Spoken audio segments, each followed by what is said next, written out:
Councilman, good to see you here. Dallas is talking about decriminalizing marijuana. The DA and police chief want it to be 2 ounces or less, but petitioners are asking for 4 ounces or less. How does this end up, do you think? Yeah, so Ground Game Texas is a statewide organization. They've done this in other states. They are dead set on the 4 ounces or less provision, which is a Class A misdemeanor level in the state. They have gathered over 50,000 signatures, at least 21,000 of which they have claimed that they have verified, which are valid.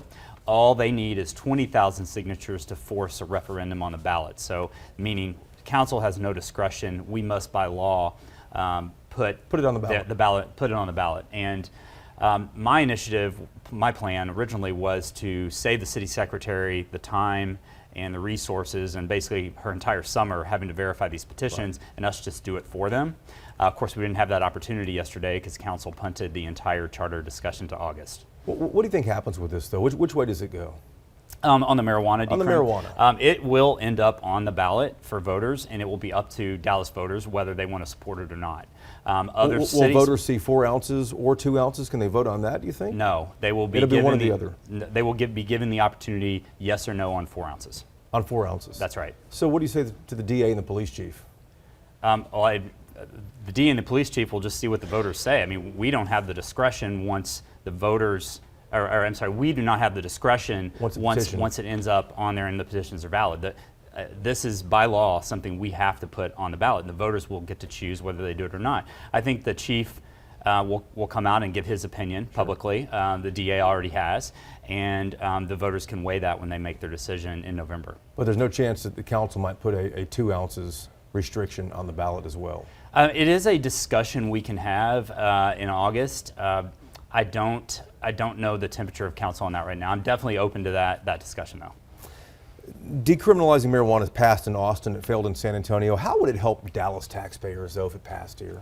Well, if it passed, it would immediately, I assume, we would be sued by Ken Paxton, the Attorney General, to not be able to enact it. So, because it isn't legal statewide. So, what it would really do is just send a message to the state that we do want to see marijuana law reform in the state. There are proven studies that it's a huge drain on our public safety resources, our time that our police spend having to process all of these claims, and it's something that could save the taxpayers money. And why would we not want to regulate it and tax it if we have that opportunity?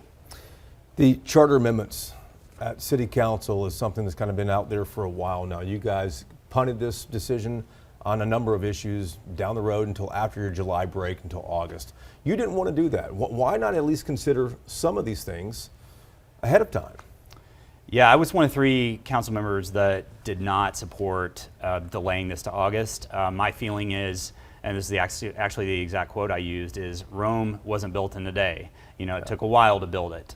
We had the opportunity yesterday to get part of the charter done at least, so that we don't have to tackle the entire package in August. We could have done the technical amendments, which are not controversial. We could have done the administrative amendments, which are not controversial. But we chose, as a collective body, to punt the entire thing to August, and basically it's going to be another long meeting in August when we should be focusing on the budget.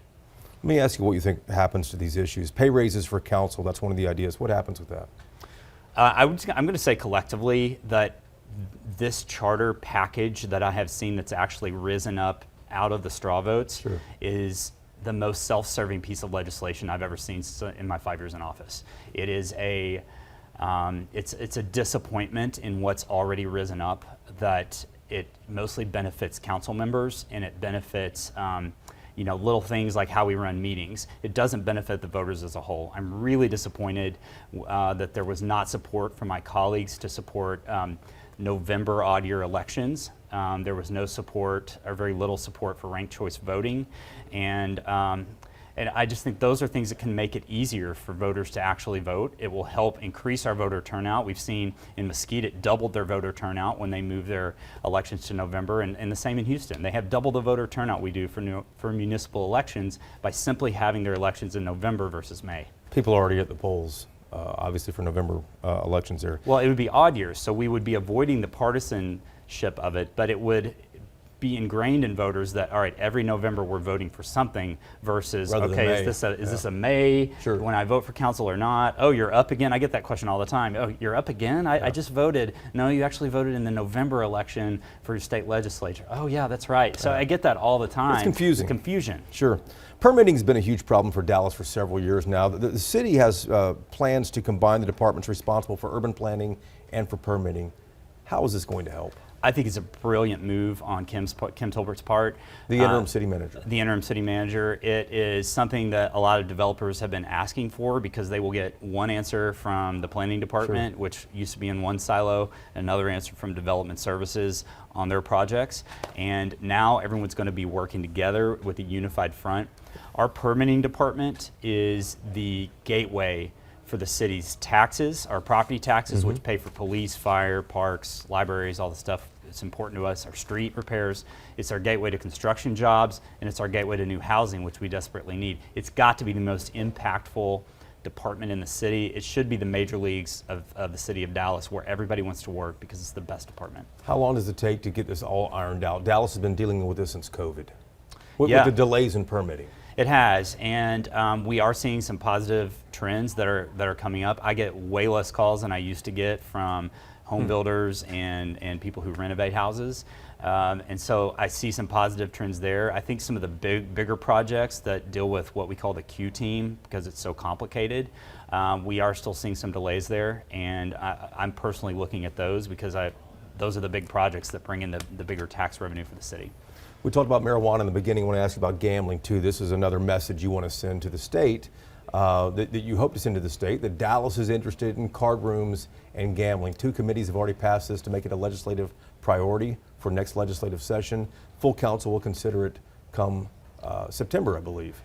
What message do you want to send though? Because the legislature has made clear for years it's not interested. I think a couple messages, and I think you have to separate card rooms from sports wagering and gambling. So on the sports wagering and gambling, I think we send a message to the ledge that Dallas is open to this. If it is legalized, we want to be one of the ones considered, because frankly, if we don't do it, Irving's going to do it, Arlington's going to do it. They're going to get the benefit of the taxing, and we'll be dealing with whatever else comes from it, any public safety issues. I'd rather have it all under our control as a city. We can tax it, we can benefit from that, we get the jobs in-house, and if there's public safety issues we need to address, we control it. We're not waiting to see what happens in Irving or some other city. On card rooms, the interesting thing about those is they have already been operating legally, or at least they thought they were, throughout the state, including Dallas, for years. And they haven't been a problem. We as the city, I think, kind of over-regulating and jumping in the middle of it, created a problem for that industry here in the city. We need the state to provide clarification on whether card rooms are truly legal or whether they aren't. So instead of something new, like we're seeing for casino gambling and sports wagering, card rooms are something that already exist. We just need the state to provide clarification. I think it's a little bit easier of an ask for us, but either way, it's something I think we should put on our legislative agenda. When you say card rooms have already been legal, in what form? Where were these? They've been operating and they've been being taxed. They've been cities across the state have been benefiting from them. These are like your poker rooms where people play cards. We have them in Dallas right now that they're operating. But the city came in about a year ago, and there was a legal opinion that came out from the former city attorney that said these card rooms are actually operating illegally. Okay, gotcha. Yeah. Where do you see support, though, in the legislature for gambling? That's a great question. That's something that we haven't polled yet. I think a lot will depend on not Ken Paxton. I think a lot will depend on the governor and the lieutenant governor and where they fall on this and what kind of message they send out. So in the past years, the word on the street was that there's not the support at the ledge for this. We're starting to hear more rumblings from the business community saying, we don't want to lose the Mavericks, we don't want to lose the Stars, like we need to be very thoughtful about this. And if the business community and also the council and the cities all say we want this, I think they'll start feeling more pressure. Do you think that do you think the Mavs, though, are really in jeopardy of moving if this didn't happen? I don't know. You saw who bought them. Sure. I certainly think they have an interest, and we also know they've been purchasing land outside of the city of Dallas. I think we need to give it our best effort forward to do everything we can to keep them. I want to ask you a last question about an issue I'm sure you're getting a lot of calls about, storm debris. Yeah. On curbs all across the city, now compounded with bulk trash that's happening. 2 big piles now on a lot of city curbs. Any idea from the city when these are going to be picked up? This is all going to be taken care of. Yeah, no, this has been on my mind because I've been asking for a flyer from the city for about a week now. We finally just got the information last night, so most of the council members, myself included, are pushing this out to our constituents.